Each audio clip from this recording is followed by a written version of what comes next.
As a surgeon, I've always prided myself on my steady hands, unwavering focus, and meticulous attention to detail. But that morning, something felt off. It was a routine surgery, a delicate procedure, but one I'd performed countless times before.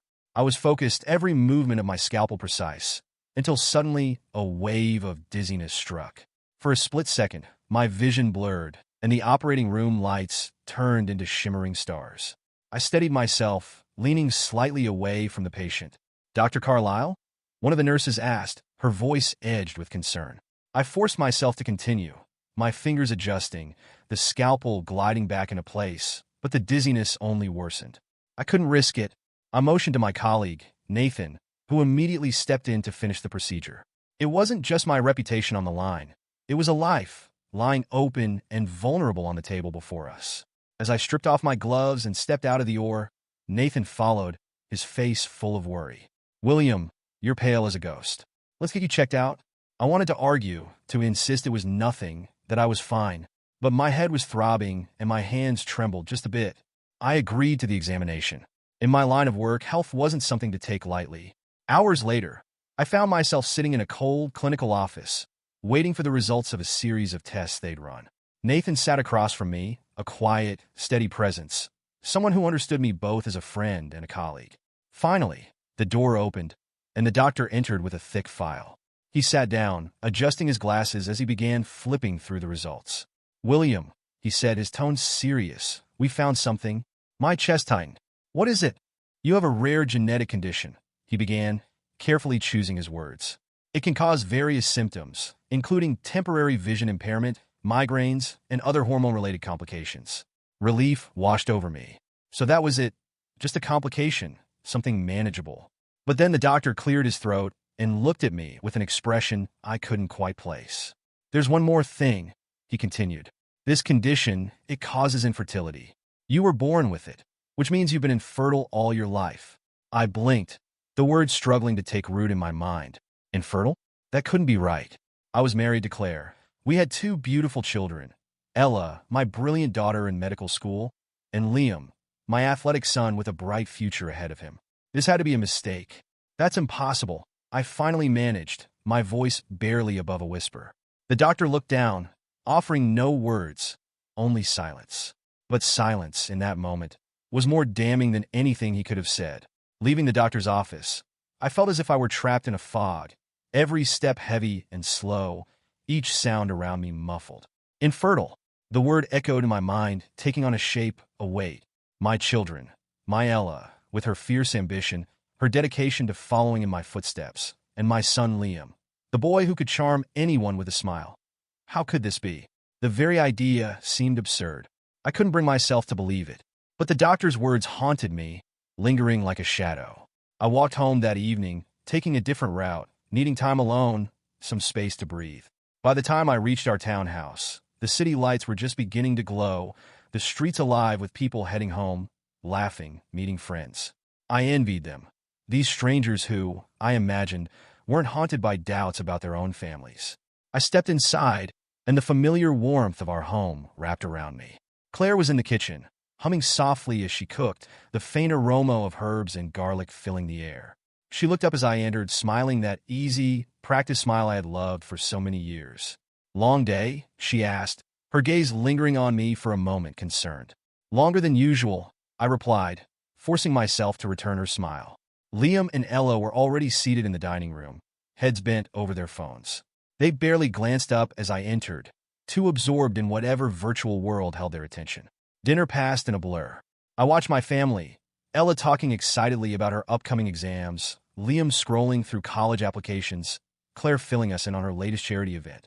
Their voices sounded distant, as if they were part of a world I was only observing, not part of. I nodded, murmured responses, keeping my tone even, hiding the storm churning inside me. Later that night, after Claire had fallen asleep, I found myself wandering the quiet rooms of our home, lingering over the framed photographs on the walls, memories frozen in time. There was a picture of Ella as a toddler, laughing as I tossed her in the air, another of Liam, barely 5, sitting on my shoulders as we walked along the beach. Each photo told the story of a happy family, a life built on trust and love. But now, Cracks had begun to appear in that story, casting shadows over each cherished memory. The doubt gnawed at me, relentless. If what the doctor said was true, then these moments, these memories were based on a lie. I couldn't ignore it, couldn't sweep it under the rug. I needed answers. And, God help me, I was going to find them. I took out my laptop, hands trembling slightly as I typed in DNA test. I found a reputable lab, ordered 2 kits, and sent them to arrive under a different name, careful to avoid any suspicion. It felt wrong, underhanded, but if my life had been built on lies, I needed to know the truth. When the tests arrived a few days later, I told Ella and Liam they were for a family ancestry project. They shrugged, laughed about it, and filled out the swabs without hesitation, not knowing what their father was truly searching for. I sealed the kits, my heart heavy with dread as I dropped them in the mailbox, feeling as if I were sealing away a piece of myself. The waiting was agonizing. Each day that passed felt like an eternity. Claire, ever perceptive, noticed my restlessness. She'd ask if I was all right, concern lining her face, but I'd wave it off, telling her it was just work stress. Finally, the email arrived. I opened it, barely breathing, the words on the screen blurring before my eyes. The results were clear, undeniable. Ella and Liam were not my biological children. The world tilted on its axis, and I gripped the edge of my desk to steady myself. Everything I had known, everything I had loved, suddenly felt foreign, like an illusion that had vanished into thin air. My children weren't mine. My mind raced, each thought sharper, faster, spiraling with questions I couldn't answer. The disbelief, the betrayal, it surged like a wave, relentless and unforgiving. How could Claire have done this to me? And why? I found myself pacing our bedroom late that night, feeling the truth press down on me, hot and suffocating. Claire was already asleep, unaware of the storm I was in, curled up as peacefully as if the past 20 years had been a dream. I watched her for a moment, disbelief and anger simmering under my skin. I couldn't bring myself to confront her yet, couldn't risk a scene without knowing the full extent of her deception. I needed answers, and I needed them now. I thought back, searching through memories. Claire had always been distant, in her own way, content to live her life in the society spotlight, throwing herself into charity work and endless networking dinners. And then there was James, my old friend. We had been close once, inseparable during medical school, until he had drifted away, his wild streak and rebellious nature clashing with the disciplined life I had chosen. It had been years since I'd thought of him. Could he be involved? I had to find out. The next morning, I called a private investigator, a professional with a reputation for being thorough and discreet. I kept it brief. I need you to look into my wife and my old friend, James Hunt. Find everything you can. For the next few days, I went through the motions, trying to keep my facade intact while my mind burned with questions. Claire acted as if nothing had changed, planning another charity event, laughing with friends on the phone, talking with Ella and Liam. Our children know her children. Every word, every smile from her grated at me. Another reminder of the lie I was living. Then, a week later, the investigator's report arrived. I shut myself in my office, eyes scanning over the pages, each line like a punch to the gut. Bank records, hidden accounts, emails. Over the years, there had been dozens of private transactions between Claire and James, transfers, payments, gifts. And worse yet, emails detailing their plans to secure their children's future without my involvement. It was all there, in cold, unfeeling black and white. The affair had been going on for decades, hidden beneath layers of deceit and manipulation. It wasn't just betrayal. It was a conspiracy, a calculated deception designed to keep me in the dark. I closed the file, my hands trembling with fury. The betrayal ran deeper than I had even imagined. Claire hadn't just had an affair. She had built an entire life on this lie, used my name, my reputation, my resources, all for children who weren't even mine. I took a deep breath, trying to steady myself, but there was no turning back now. The life we had built was about to crumble, and I was going to be the one to light the match. That evening, as soon as Claire walked through the door, I knew I couldn't hold back any longer. She came in, her usual polished elegance about her, holding a folder from her latest charity gala, already chattering about some donors she'd spoken to. "Claire," I interrupted, my voice low and steady. She looked up, startled. "We need to talk. Now." The lightness in her eyes flickered for a second, her instinctive smile faltering. "Of course," she said, trying to recover, setting down her things. "What's wrong?" "Sit down." I motioned to the living room. She complied, her expression wary. I took the seat opposite her, watching her closely, noting every twitch of her mouth, every slight movement as I pulled out the investigator's file. I let it drop onto the coffee table between us with a heavy thud, letting the weight of it sink in. "What's this?" she asked, her voice now tight with apprehension. "Read it." My tone left no room for argument. Claire hesitated, then opened the folder. As her eyes moved down the first page, her face turned pale. I could see the realization dawning, the shock melting into fear. "How long?" I asked, my voice a cold whisper. "How long have you and James been making a fool out of me?" She looked up, lips parted, but no words came. For once, Claire, the woman who could charm anyone, who could spin any story, had nothing to say. Her silence was answer enough. "You lied to me for 20 years, Claire. Every day, every moment you lied," I continued, my voice tightening. "Ella, Liam. All this time they were his children, not mine." Her lips trembled. "William, please." No, I cut her off, my hand raised. "Do you have any idea what this has done? To know that everything I built, everything I thought was real, was nothing but a lie." Her shoulders slumped, and for the first time, I saw something in her face that resembled regret. But it was too late for that now. It wasn't supposed to be like this," she whispered, her voice hollow. I leaned forward, my gaze hard. "It's exactly how you planned it, Claire. You and James. You used me. My name, my career, my money. You turned me into nothing but a provider for children that weren't even mine." She reached out as if to touch my hand, but I pulled back, disgusted. The betrayal was too deep, too consuming. I'd trusted her, loved her. I'd sacrificed for this family, given everything, only to find out that it had all been stolen from me. "I want you to leave," I said finally, my voice deadly calm. "By tomorrow morning, I want you out of this house." Her eyes filled with tears, her carefully constructed world collapsing around her. She opened her mouth, but no words came out. She knew there was nothing she could say to fix this. Nothing at all. "Take your things and go. And don't expect to take anything else with you," I added, my voice as cold as ice. As I stood and walked away, leaving her alone in the darkened room, I felt a strange sense of liberation. For the first time in 20 years, I was free from the weight of a lie I hadn't even known I'd been carrying. The next morning, the house felt eerily silent. Claire's things were gone. The empty spaces where her belongings had once been were stark reminders of what had happened. But there was no relief in her absence, only the hollow realization that I still had to face Ella and Liam. They had grown up believing I was their father, and whatever Claire had planned, they likely knew nothing about it. But did that make it any easier? How could I tell them the truth? And yet, after everything, they deserved to know. In the early evening, I gathered the courage to call them into the living room. They looked at me with confusion, maybe even a hint of worry. They could sense the tension, the finality in the air. "What's going on, Dad?" Ella asked, her voice laced with hesitation.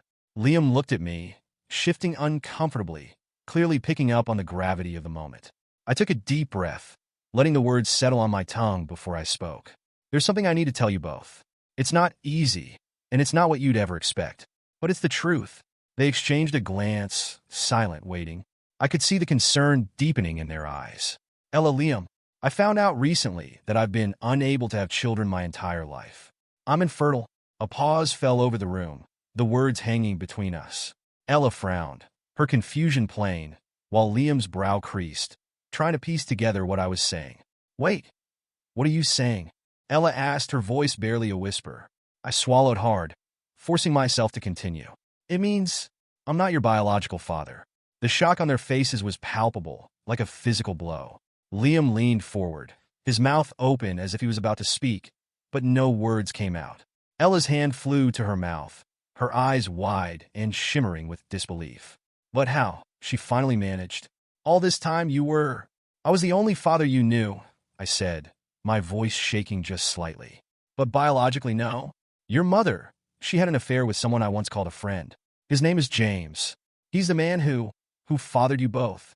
The room was thick with silence, the truth settling like a weight on all of us. I could see the impact of my words on their faces, the shift from confusion to realization, and then the hurt of knowing that the life they thought was stable and real was actually a house of cards. "How could she?" Liam muttered, his voice raw. "How could you not know?" I shook my head, the bitterness rising in my throat. Because she hit it. She planned it perfectly. And I wanted to believe in her. In us, in this family. Ella's face crumpled, and she turned away, pressing her hands to her temples as if trying to block out the truth. This is unreal, she whispered. All my life, and it's been a lie. The pain in her voice stabbed at me, and for a moment, I wanted to comfort her, to tell her that I was still here. But the anger and betrayal were too fresh, too consuming. I couldn't tell her everything would be all right when I didn't believe it myself. Liam looked at me, his face pale, as if he were seeing me for the first time. So what now? He asked quietly. What are we supposed to do?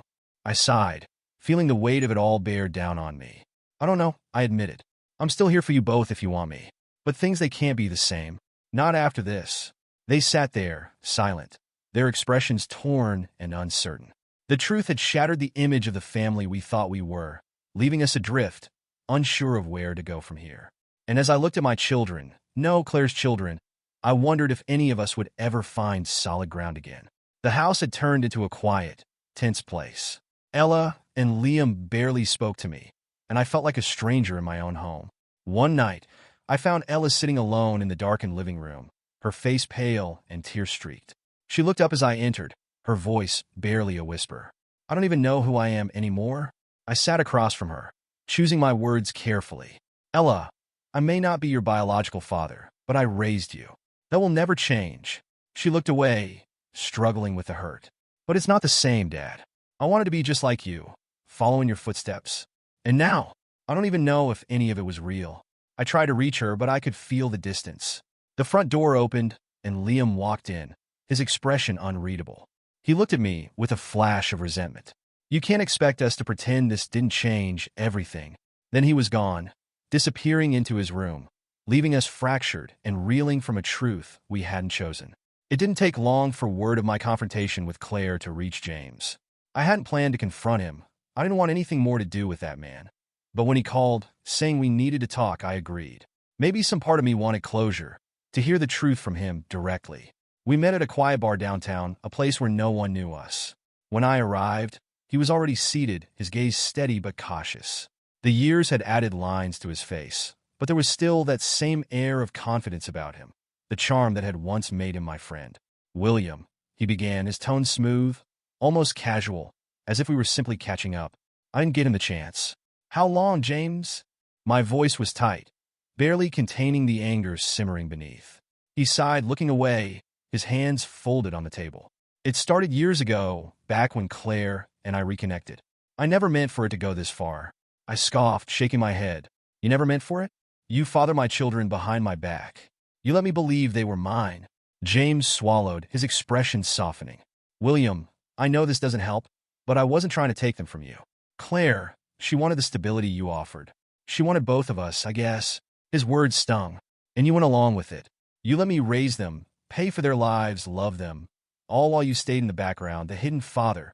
There was no remorse in his face, only a hint of regret for having been caught. I thought you'd never find out. I leaned closer, my voice deadly calm. Well, I did.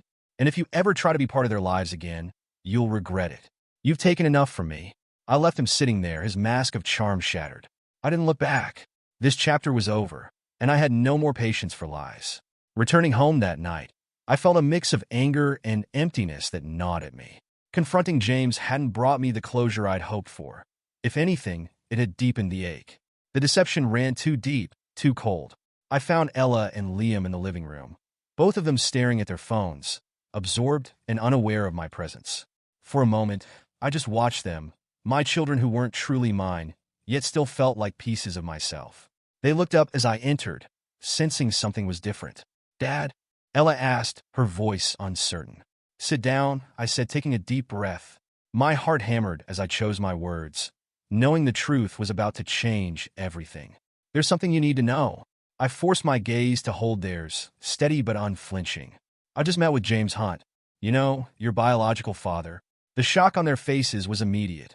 Eyes widening, mouths parting in disbelief. Wait, what? Liam shot up, fists clenching, confusion and anger flashing across his face. He was a friend from my past. I continued, my voice heavy.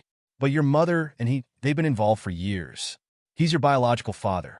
Ella covered her mouth, eyes filling with tears. You're serious? All this time, and we had no idea. Liam looked away, anger and betrayal twisting his features. So everything, all of it was a lie. No, I said, my voice firm, though my heart was breaking. Raising you, loving you, none of that was a lie. You're my children in every way that matters. But I need you to know the truth. Silence filled the room as they tried to process the weight of it. Ella's shoulders shook, and I reached out to her, but she pulled back, looking at me with a mix of confusion and hurt. I don't know who to believe anymore, she whispered, her voice trembling. Liam stood, fists clenched, anger hardening his gaze. You should have told us the truth sooner. We had a right to know. They left the room, leaving me alone with the shattered pieces of what used to be our family. With the truth out and nothing left to salvage, I turned my focus to the one thing that kept me steady: action. The anger simmering inside me had a direction now, a purpose. Claire had built this life on lies, manipulated me, and stolen years of trust. She couldn't walk away from this untouched. First, I met with my lawyer. Claire would have no access to my assets, and I ensured her carefully curated life of luxury would vanish. Financially, she was cut off, and the paperwork went through smoothly, her belongings stripped down to what she'd brought into the marriage. I left no loopholes, no open doors for her to claim anything more. Then, I turned my attention to James.